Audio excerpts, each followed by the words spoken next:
What if the biggest trap in your life was hidden all along, not in the hands of others, but in the very family system you were born into? Before you learned how to think, they already taught you how to obey. Before you developed your identity, they already gave you a script to follow, a script written in silence, coated in guilt, wrapped in expectations. What if everything you thought was your choice was actually a pattern you inherited, a system you didn't even realize you were part of, a cycle that started before you even had the chance to say no? This is the truth no one wants to face. Not all families are safe. Some are factories of psychological control. And if you don't see the patterns, you become the pattern. You repeat what they programmed. You live a life that's not yours. And worst of all, you pass it on. These are toxic family patterns, invisible scripts that quietly control your thoughts, reactions, and self-worth. And in this video, we're going to rip those scripts apart, because no one escapes manipulation until they confront where it started. Let's begin. Part 1. The illusion of a loving family where control hides behind care. They say family means love. They say family means safety. But what they don't say is how control often hides behind care, because in toxic families, love becomes a leash, a tool, a weapon. You're not loved for who you are. You're loved for how well you conform. You're praised when you obey. You're rejected when you resist. You're guilted when you choose yourself. For instance, think about a child who chooses to go to a certain college only to hear, "We've sacrificed so much for you. Don't disappoint us now. It's for your own good." These phrases, disguised as concern, create guilt. They sound harmless, but they are psychological traps, designed to manipulate you into loyalty without question. You stop thinking for yourself. You stop feeling what's real. You start shrinking just to be accepted. And here's the most dangerous part. You mistake it for love, because it doesn't feel like violence. It feels like tradition. It feels like duty. It feels like the right thing to do. But what it really is a silent script embedded in your mind, telling you that your worth depends on how well you serve the system. You weren't taught independence. You were taught compliance. You weren't raised to be strong. You were raised to be obedient. And if you don't question it, you'll pass it down to the next generation without even realizing it. That's how the cycle survives. The family becomes a loop of inherited submission, not through physical chains, but through emotional scripts.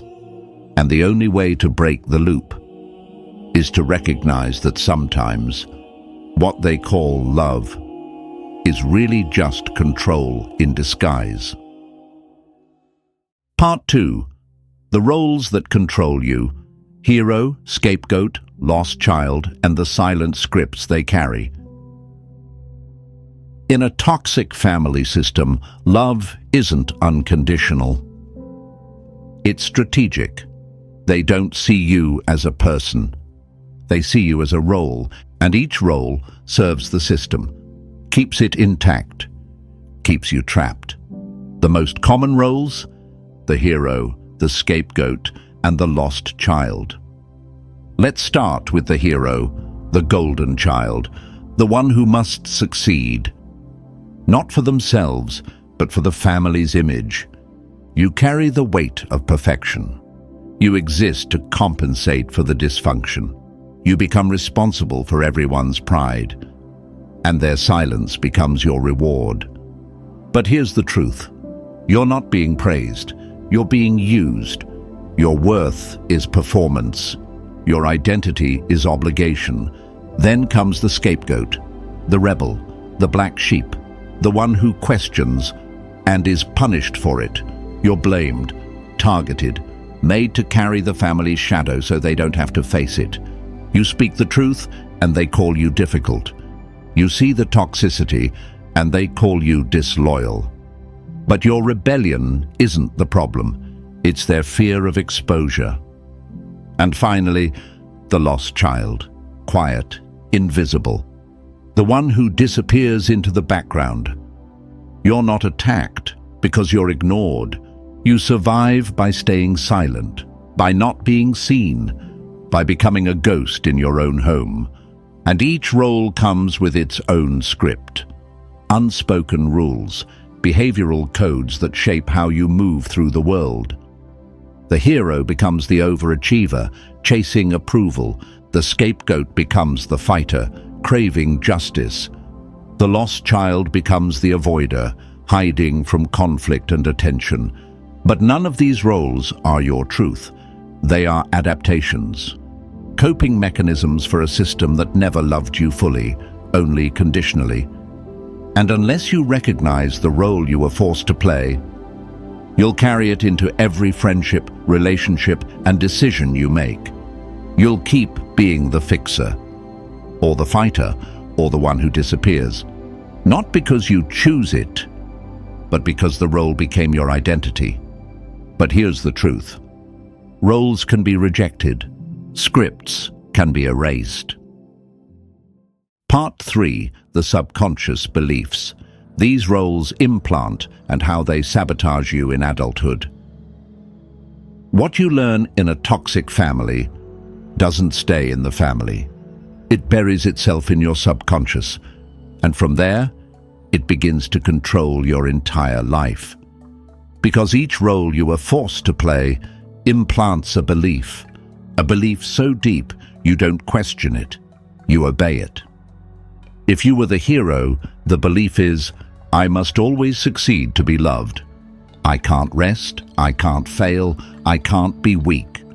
So you become the overachiever, the perfectionist, the one who burns out silently, because rest feels like guilt.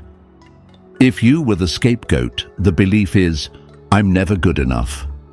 Conflict is my default. Love equals resistance and pain.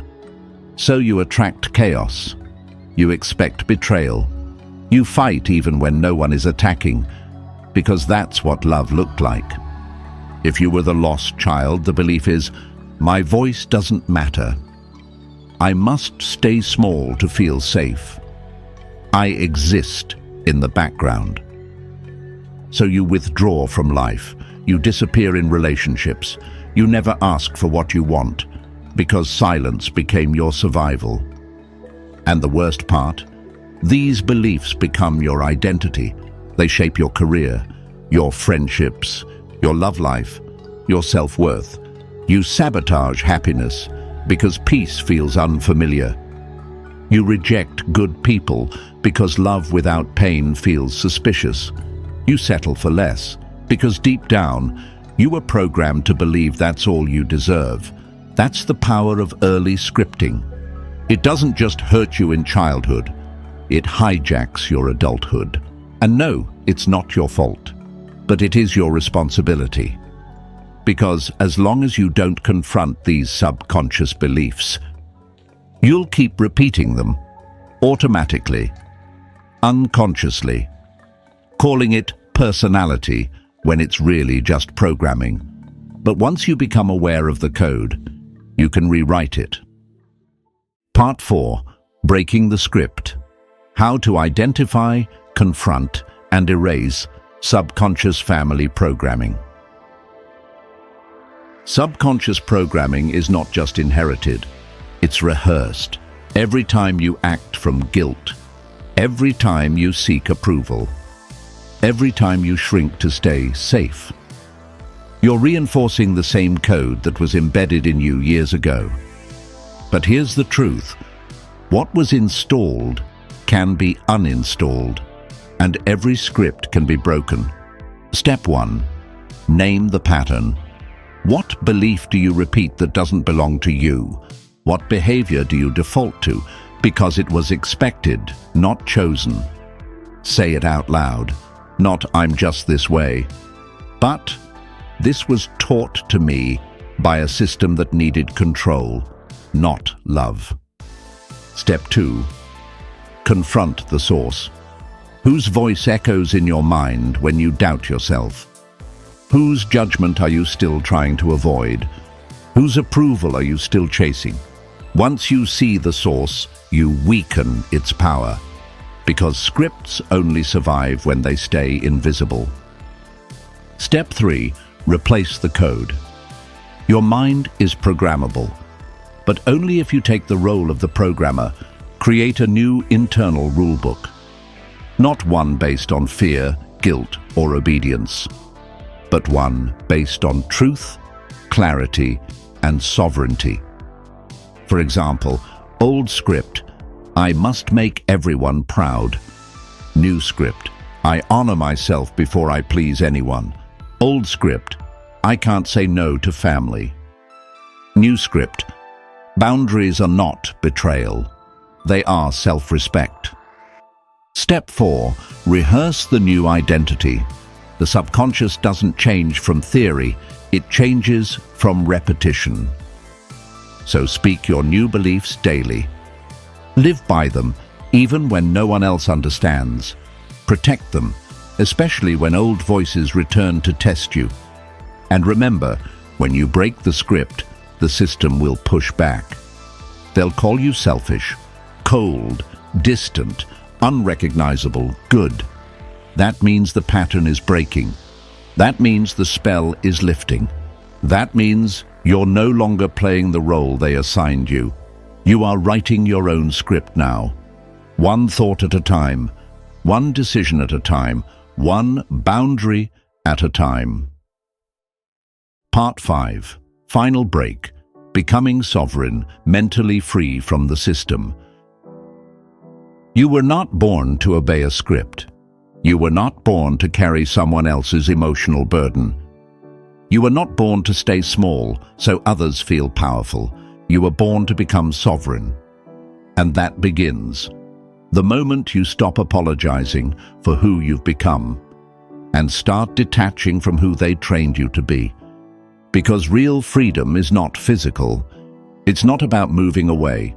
It's about breaking mental loyalty to manipulation. It's when guilt no longer controls your decisions, when old voices no longer dictate your worth, when family roles no longer define your existence. This is sovereignty, when you no longer seek permission to be yourself, when you set boundaries without guilt, when you walk away from patterns, not people, because the pattern was the prison. And yes, it will feel lonely at first. The silence will be loud, the disapproval will sting. But silence is where clarity grows, and disapproval is the price of liberation.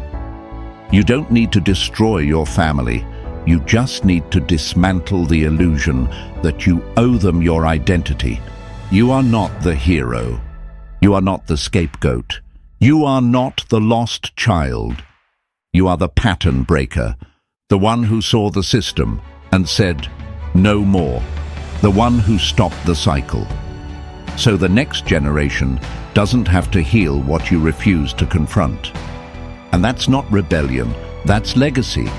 Your transformation will not be understood by those still trapped, but it will echo through generations, because you didn't just escape the script.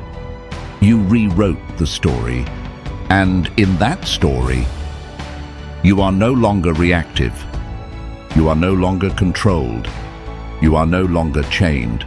You are sovereign, silent, unshakable, free. You are not just escaping from the scripts.